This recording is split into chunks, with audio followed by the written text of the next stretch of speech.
중국 캔톤 페어는 시장 조사를 하러 가는 것이 아닙니다. 실제 약 2컨테이너 정도 판매를 완료하였습니다. 한두 개 제품만 골라서 가신다면 헛걸음이 될 수도 있습니다.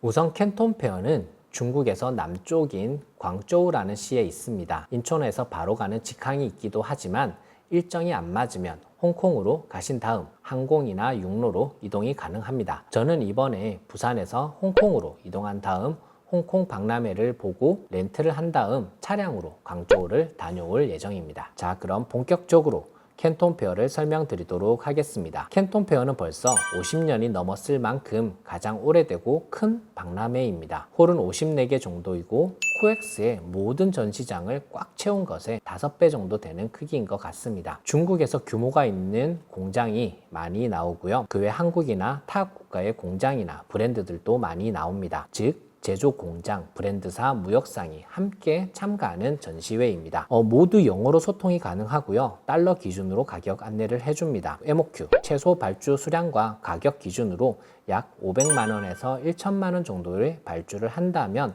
충분히 주문을 할 수가 있습니다. 그리고 한 공장에서 제품을 여러 가지를 섞어서 주문도 가능합니다. 예를 들어서 한 제품이 2.5달러라고 한다면 최소 MOQ가 보통 2,000개 정도 되고요. 컬러를 섞는다면 약 500만 원 정도면 제품을 발주할 수가 있습니다. 전시된 제품을 그대로 수입도 가능하고요. 원하는 대로 제조도 가능합니다. 현장에서 바로 확인을 하고 현장에서 발주를 할 수도 있고요. 명함이나 카탈로그를 받은 다음에 한국에서 주문할 수도 있습니다. 그리고 입장권은 온라인으로 사전 등록을 꼭 해야 되고요. 사진을 들고 가시면 현장에서 입장권으로 바꿔서 사용할 수도 있습니다.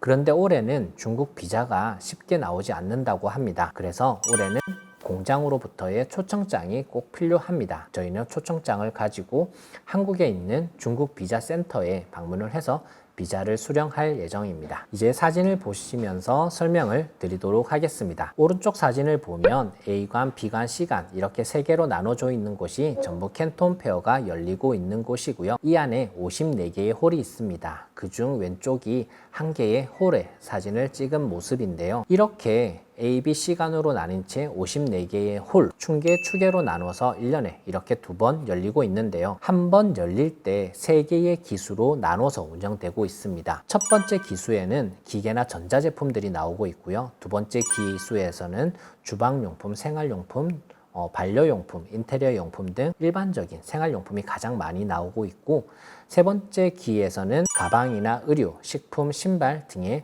패션 용품들이 많이 나오고 있습니다. 보통 한 기수는 일주일 정도로 이루어지기 때문에 4월 한 달 동안 거의 캔톤 페어가 계속 열리고 있다고 생각하시면 될 것 같습니다. 그 뒤부터는 제가 직접 찍은 사진을 보면서 몇 가지 사례를 보여드리도록 하겠습니다. 제가 한 5년 정도 전에 찍었던 사진인데요. 아기 이유식을 먹이는 스푼 모양인데요. 보통 1달러 정도 하고 있습니다. 한국 원화로 환산을 하자면 약 2,000원 정도의 수입을 할 수 있을 것 같고요. 그 다음은 옷걸이가 약 3.85달러로서 이럴 경우에는 약 5,000원 정도의 수입을 한 다음 한국에서는 12,000원에서 15,000원 정도에 판매하게 될 것 같습니다. 다음 보시는 이런 플라스틱 제품은 보통 작은 것은 1달러, 조금 부피가 있는 것은 4달러 정도에 만들어지고 거래되고 있고요. 이런 나무 제품은 15달러, 밑에 있는 의자류는 15달러 정도, 그리고 MOQ, 최소 발주 수량은 500개 정도 되는 것 같습니다. 그 다음 페이지에 있는 미끄럼 방지 패드는 2.86달러, 그리고 MOQ는 약 1000개 정도 되고요. 오른쪽에 보시면 높이 조절이 되는 책상이 있습니다. 요즘 많이 유행하는 제품인데요.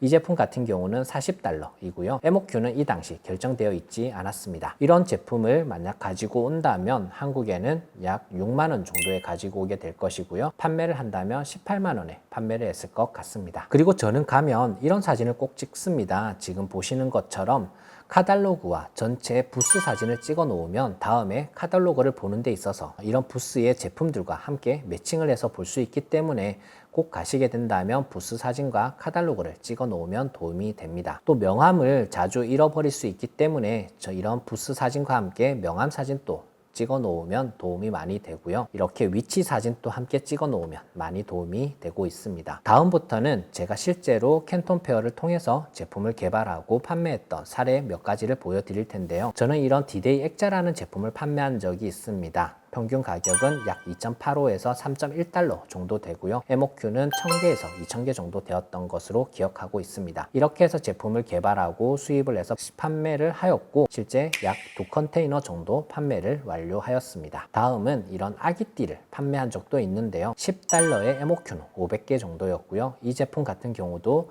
컨테이너 1개를 다 완판하기도 하였습니다. 그리고 공장을 찾으러 가는 경우도 있습니다. 저희는 이렇게 아이디어가 있는 제품을 이런 그림을 그려서 설명을 하였고 실제 제품의 개발까지 이루어졌고요. 현재 이 제품 같은 경우는 일본 라쿠텐에서 저희가 직접 판매를 하고 있고 라쿠텐 힙시트 판매 1위를 하고 있는 제품입니다. 이런 붙이는 화이트보드 같은 제품도 5.1달러 MOQ 500개였고요. 이 제품은 실제로 약 2, 3만 원 정도의 판매가 되고 있고요. 아직까지도 잘 판매가 되고 있습니다. 그리고 마지막 제품은 보시는 것처럼 중국에서 이미 다 만들어져 있는 제품을 그대로 수입해서 판매한 경우도 있습니다. 주의사항 몇 가지를 읽어드리면서 마무리하도록 하겠습니다. 가장 중요한 것은 그냥 구경하듯이 그냥 가시면 안 됩니다. 한국의 주요 제품, 매출, 원가 등에 대한 감을 가지고 가서 바로 선택을 하고 발주를 넣을 수 있을 정도로 준비를 하고 가셔야 합니다. 관심이 있는 카테고리라면 제품군 20개 정도는 골라서 한국 시장 조사를 마무리한 채 캔톤 페어에 다녀오셔야 합니다. 또는 반대로 한두 개만 딱 골라서 집중해서 가시면 안 됩니다. 왜냐하면 갔는데 우리가 원하는 제품이 또는 그 공장이 안 나왔을 가능성도 높기 때문에 한두 개 제품만 골라서 가신다면 헛걸음이 될 수도 있습니다. 그리고 마지막으로 중국 캔톤 페어는 시장 조사를 하러 가는 것이 아닙니다. 내가 원하는 제품, 시장 조사가 완료된 제품을 생산 공장을 찾으러 간다고 생각하시면 좋겠습니다. 또는 한국에서 유행하는 제품보다 더 잘 판매가 될 수 있는 신제품을 발굴해서 바로 발주를 넣으러 간다는 마음으로 다녀오시면 좋을 것 같습니다. 그리고 마지막으로 이미 우리가 제품을 판매하고 있다면 기존 제품의 단가 인하를 위해서 새로운 공장을 찾으러 가시면 될 것 같습니다. 네, 어떠셨나요? 혹시 캔톤 페어라는 곳의 이야기를 이번 영상에서 처음 들으셨나요? 아니면 아직 내가 갈 곳은 아니다 라는 생각이 드셨나요? 그럴 수도 있습니다. 저도 처음 캔톤 페어를 들었을 땐 그랬으니까요. 그런데 정말 한번 온라인 쇼핑몰에서 제대로 장사를 해보고 싶다라는 생각이 드셨다면 이번 기회에 도전해 보셔도 좋을 것 같습니다. 당장 수익까지 하지는 못하시더라도 항공료와 숙박료를 투자하셔서 1년에 2번 있는 기회를 한번 살려보시면 좋을 것 같습니다. 만약 더 궁금하시거나 캔톤 페어에서 시장 조사를 해보고 싶다는 생각이 드셨다면 댓글을 남겨주시면 제가 몇 명을 뽑아서 직접 대신 시장 조사를 해드리도록 하겠습니다. 또는 중국에 가실 일이 있다면 제가 현장을 안내해 드릴 수도 있습니다. 그럼 오늘은 영상을 여기서 마치도록 하겠습니다. 감사합니다.